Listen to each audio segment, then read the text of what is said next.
మున్సిపాలిటీలకు సుమారు 3,400 కోట్లు. ఇది లాస్ట్ ఇయర్ అకౌంట్ ఇదంతా.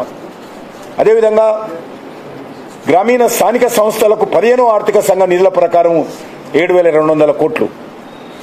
మున్సిపాలిటీలకు 15వ ఆర్థిక సంఘం సిఫార్సుల మేరకు 3,682 కోట్లు.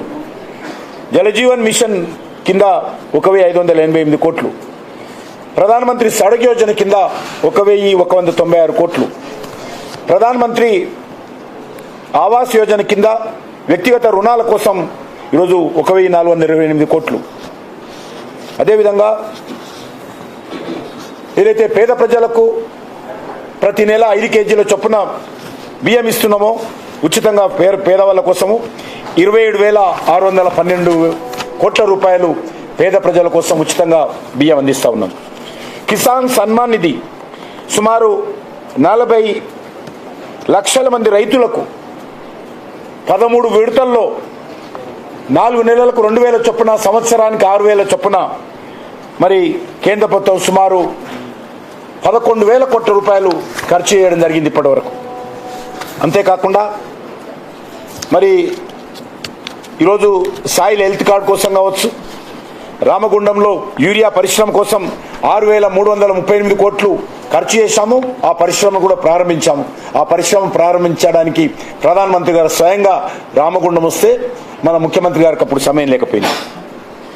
స్వచ్ఛ భారత్ కింద 31 లక్షల టాయిలెట్లు పేద ప్రజలకు కట్టివ్వడం జరిగింది. 3,744 కోట్ల రూపాయలు ఖర్చు పెట్టి. ఎయిమ్స్ హాస్పిటల్ బీబీ నగర్లో ఇప్పటికే పూర్తి అయిపోతూ బిల్డింగ్ ఆల్మోస్ట్ పూర్తి కావస్తున్నది. దానికి ఇప్పటికే 1,366 కోట్ల రూపాయలు కేంద్ర ప్రభుత్వం ఖర్చు చేయడం జరిగింది. అంతేకాకుండా ఏఎస్ఐ మెడికల్ కాలేజ్ 1,438 కోట్ల రూపాయలతోటి ఏఎస్ఐ మెడికల్ కాలేజ్ నిర్మాణం చేశాము. అడ్మిషన్ జరుగుతూ ఉన్నాయి. అద్భుతంగా థర్డ్ ఇయర్ కూడా పూర్తయిపోయింది. ఏఎస్ఐ సూపర్ స్పెషాలిటీ హాస్పిటల్ సుమారు 700 కోట్ల రూపాయలు ఖర్చు పెట్టి ఏఎస్ఐ సూపర్ స్పెషాలిటీ హాస్పిటల్ కట్టడం జరిగింది. అదేవిధంగా వెల్నెస్ సెంటర్స్ మరి ఈరోజు 901 కోట్ల రూపాయలతోటి వెల్నెస్ సెంటర్స్ ఏర్పాటు చేయడం జరిగింది. క్రిటికల్ కేర్ సెంటర్స్ కోసం 576 కోట్ల రూపాయలు కూడా రాష్ట్ర ప్రభుత్వాలకు ఇవ్వడం జరిగింది. అదే కాకుండా హెల్త్ కోసం నేషనల్ హెల్త్ మిషన్ కార్యక్రమం కింద మరి 9 సంవత్సరాలు, ఇంకా 10th ఇయర్ నా దగ్గర లేదు, సుమారు 6,000 కోట్ల రూపాయలు నేషనల్ హెల్త్ మిషన్ కింద తెలంగాణ రాష్ట్రానికి ఇవ్వడం జరిగింది. ఆయుష్మాన్ భారత్ ప్రతి పేదవాడికి సంవత్సరానికి 5 లక్షల రూపాయల విలువైనటువంటి వైద్యం అందించేటువంటి కార్యక్రమాన్ని కూడా కేంద్ర ప్రభుత్వం ఖర్చు చేస్తూ ఉంది. అది చెప్పరు, ఆ విషయం మాట్లాడరు వీళ్ళు. కరోనా సమయంలో మరి కేంద్ర ప్రభుత్వము అందించినటువంటి అనేక రకాల సహాయం 5,442 కోట్ల రూపాయలు కోవిడ్ సంబంధంలో కావచ్చు, వ్యాక్సిన్ మీద 2,000 కోట్ల రూపాయలు కావచ్చు, అదేవిధంగా మనరేగా కింద సుమారు 30,000 కోట్ల రూపాయలు కావచ్చు, అదేవిధంగా సెల్ఫ్ హెల్ప్ గ్రూప్స్ మీద ఇస్తున్నటువంటి వడ్డీ నేరుగా కేంద్ర ప్రభుత్వం సెల్ఫ్ హెల్ప్ గ్రూప్స్కి ఇస్తుంది, దాని మీద కూడా 400 కోట్ల రూపాయలు కావచ్చు. ఎల్పిజి కొన్ని వర్గాలకు ఎల్పిజి సబ్సిడీ అందిస్తాం మేము, దాని మీద కూడా 5,859 కోట్ల రూపాయలు. అదే కాకుండా సమగ్ర శిక్షా అభియాన్ కింద ఈరోజు 3,165 కోట్లు. అదే కాకుండా మరి ఈరోజు ఐఐటి హైదరాబాద్ నిర్మాణం చేయడం జరిగిందో దానికి 2,048 కోట్ల రూపాయలు ఐఐటి కోసం కూడా ఖర్చు చేయడం జరిగింది. 3 కేంద్రీయ విద్యాలయాలు ఉన్నాయి కేంద్రంలో, దానికోసం కూడా 4,507 కోట్ల రూపాయలు ఖర్చు చేయడం జరిగింది. నవోదయ విద్యా సంస్థల కోసం 1,350 కోట్లను ఇవ్వడం జరిగింది.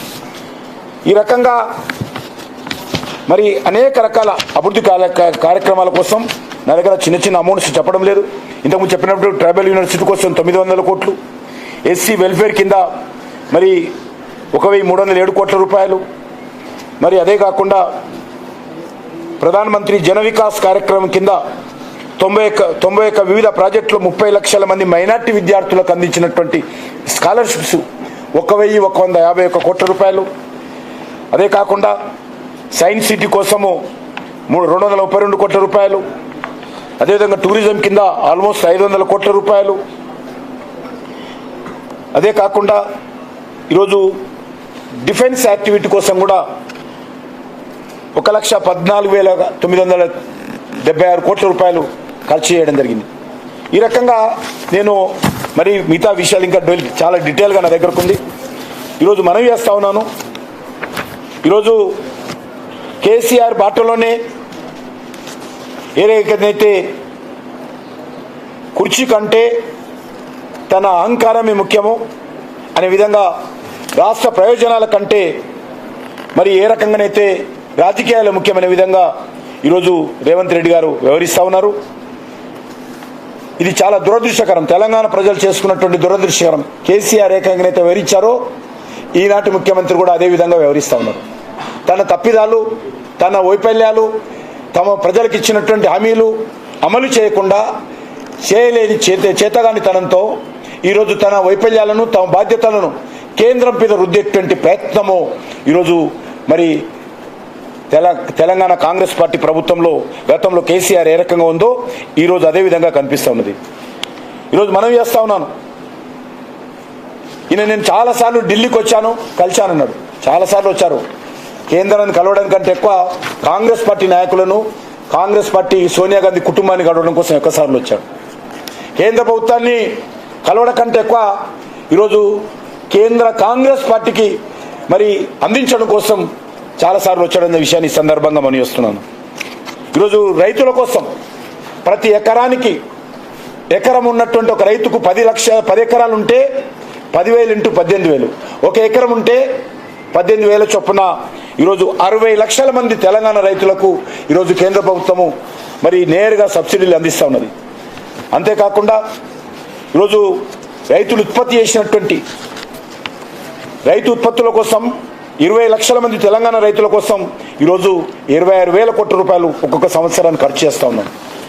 అంతేకాకుండా ఈరోజు కేంద్రం ఇచ్చేటువంటి పథకాల లాభం తెలంగాణ ప్రజలకు దక్కడం లేదని నేను ప్రశ్నిస్తూ ఉన్నాను. ఈరోజు 5 కేజీల బియ్యం పొందుతున్నటువంటి పేదలు తెలంగాణ ప్రజలు కాదా? 1,10,000 కోట్లతో నిర్మాణం చేసినటువంటి సుమారు 32 జిల్లాలకు అనుసంధానం చేసినటువంటి జాతీయ రహదారులు తెలంగాణ ప్రజలు ఉపయోగించుకోవడం లేదా? ఈరోజు గ్రామ పంచాయతీలకు ఇస్తున్నటువంటి నేరుగా నిధులు అది తెలంగాణ గ్రామ ప్రజలు కాదా? ఆ గ్రామాల్లో ఉండేటువంటి వాళ్ళు. ఈరోజు ఏదైతే బస్తీ దవాఖానాలు ఏర్పాటు చేశామో అక్కడ ట్రీట్మెంట్ తీసుకుంటున్నది తెలంగాణ ప్రజలు కాదా? ఈరోజు అనేక రకాల కేంద్ర వైద్య శాఖ తరఫున, మినిస్ట్రీ తరఫున అందిస్తున్నటువంటి సహకారంలో ట్రీట్మెంట్ పొందుతున్నటువంటి వాళ్ళు తెలంగాణ ప్రజలు కాదా? ఆయుష్మాన్ భారత్ కింద ట్రీట్మెంట్ పొందుతున్నటువంటి వాళ్ళందరూ కూడా తెలంగాణ ప్రజలు కాదా? ఈరోజు ఖచ్చితంగా ఈరోజు అనేక రకాలుగా మేము వికసిత్ భారత్ పేరుతోటే